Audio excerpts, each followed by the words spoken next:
MBA क्यों नहीं बन रहे? क्योंकि सुविधा नहीं। सुविधा इसलिए नहीं है क्योंकि सरकार पैसा खर्च नहीं कर रही है। और आप लोग इसी में, हम लोग सब शांत है, खुश है। चुनाव का समय आएगा, कोई मीट मछली मुर्गा मुर्गा सब हम भी उसमें शामिल है। सिर्फ आदिवासी क्षेत्र में, पूरा इंडिया में कभी नफरत वफरत में वोट डाल देंगे और हमारा भविष्य खत्म हो जाती है।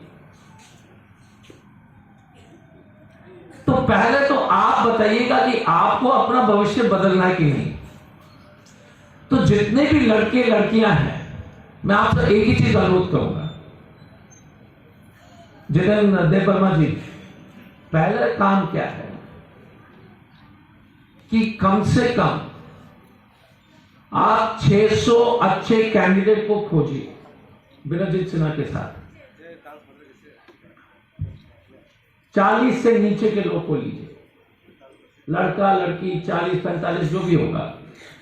पहले लड़ाई करना शुरू कीजिए। और दूसरी बात क्या है, एक आदमी को जीतने के लिए कितना वोट चाहिए विलेज काउंसिल में?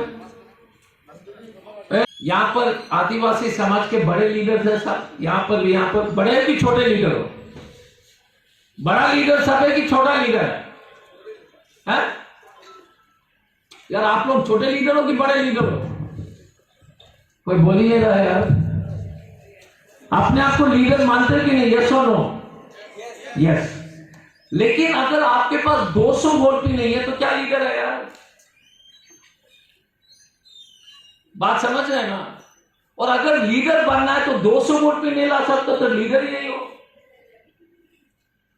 और 200 वोट के लिए पैसे नहीं चाहिए। अगर कोई आकर बोलते चुनाव लड़ना पैसे नहीं, तो एकदम गलत और झूठ बोल रहा है। क्योंकि 200 वोट का क्या मतलब है? मेरा पड़ोसी, मेरे परिवार का आदमी, मेरे घर का आदमी वो पैसे देके चुनाव दे रहा है क्या आपको वोट? तो 100-200 वोट ले लो।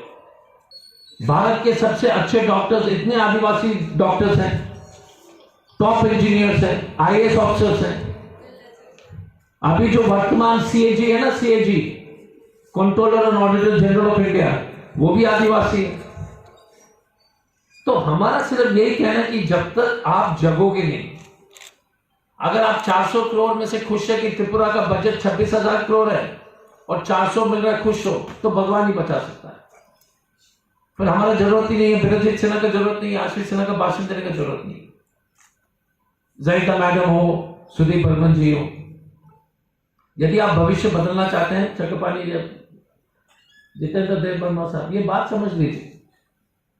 ये लड़ाई जो है ना, अगर त्रिपुरा की बीजेपी सरकार सोचती है कि आदिवासी इतने कमजोर हैं, कोई मायने नहीं रखता, इसलिए 400 करोड़ दे रहा है, इसीलिए 400 करोड़ दे रहा। अगर आपके पास दम होता ना, राजनीतिक दम होता, तो आपको 15,000 करोड़ देगा। ये सही है। ত্রিপুরাতে অনেকেই, কারণ ট্রাইবেল তো আমরা জানি যে ত্রিপুরা উপজাতিরাই রাজত্ব করেছে। শত শত বছর ধরে রাজা ছিল উপজাতি সম্প্রদায়। কিন্তু একটা জিনিস, রাজা ছিলেন উপজাতি, ত্রিপুরার রাজভাষাটা কি ছিল জানেননি আপনারা? ত্রিপুরার রাজভাষা ছিল বাঙালি, বাংলা। রাজা ছিল ট্রাইবেল, রাজভাষা ছিল বাংলা। এত সম্পর্ক যে ট্রাইবেল এবং নন ট্রাইবেলের মধ্যে, বাঙালি এবং ট্রাইবেলের মধ্যে এত সম্প্রীতি বন্ধন ছিল ওই রাজার আমল থেকে। কিন্তু কমিউনিস্ট সরকার আসার পর এই যে বন্ধুত্ব ভ্রাতৃত্ব মধ্যে ফাটল ধরেছে। ইংরেজের মতন ভাগ করো, ডিভাইড করো, রাজত্ব করো। এই কমিউনিস্টের এখানে বীজ বপন করেছে। 1980-তে দাঙ্গা হয়েছিল কমিউনিস্ট শাসনে। হাজার হাজার ট্রাইবেল মারা গেছে, হাজার হাজার বাঙালি মারা গেছে। এক বছর আগরতলা শহর রাজধানী সন্ধ্যার পরে কার্ফু জারি থাকে। সেই যদি ইন্দিরা গান্ধী প্রধানমন্ত্রী না থাকতেন, অনেক লোক মারা যেত। ইন্দিরা গান্ধীর সঙ্গে সঙ্গে আমাদের মনে আছে একদিনে 27টা মিলিটারি ভর্তি এরোপ্লেন এখানে পাঠিয়েছিল এবং ত্রিপুরা শান্তি করেছে। সিপিএমে দায়ী দাঙ্গা হুজুতি সবকিছু। উগ্রপন্থী সৃষ্টি করেছিল কে? সিপিএম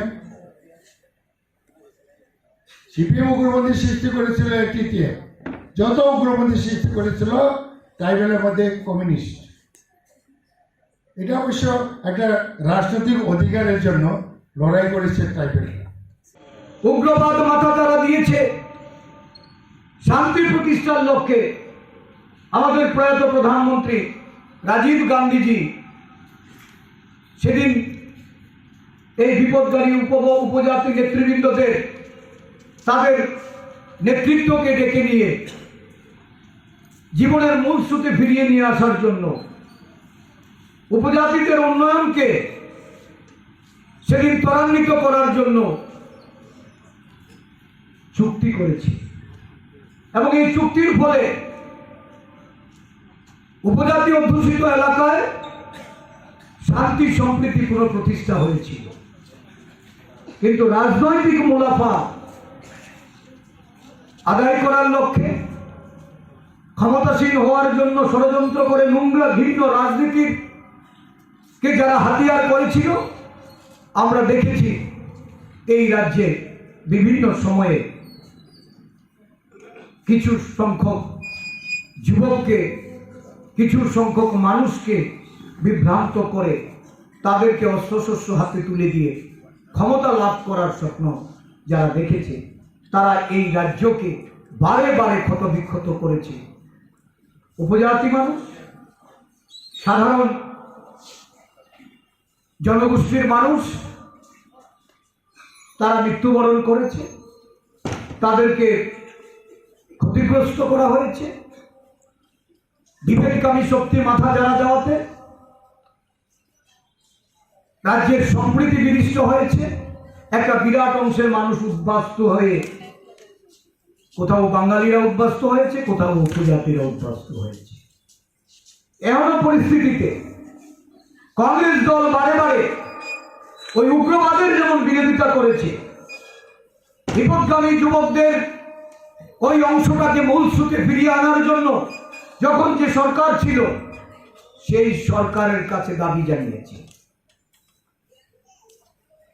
যারা কংগ্রেস বা তার জোটকে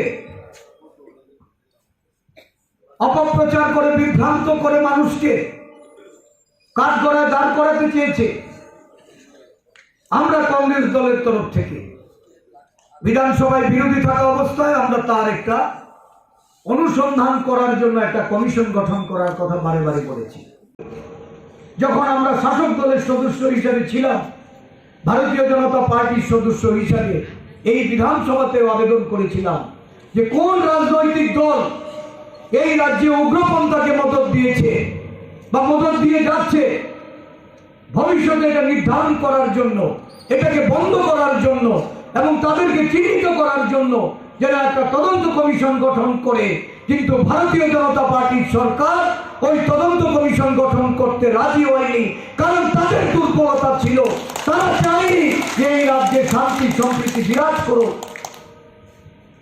আমরা সম্প্রীতিকে সবসময় আঁকড়ে ধরে উন্নয়নের পথে এগিয়ে যেতে চাই।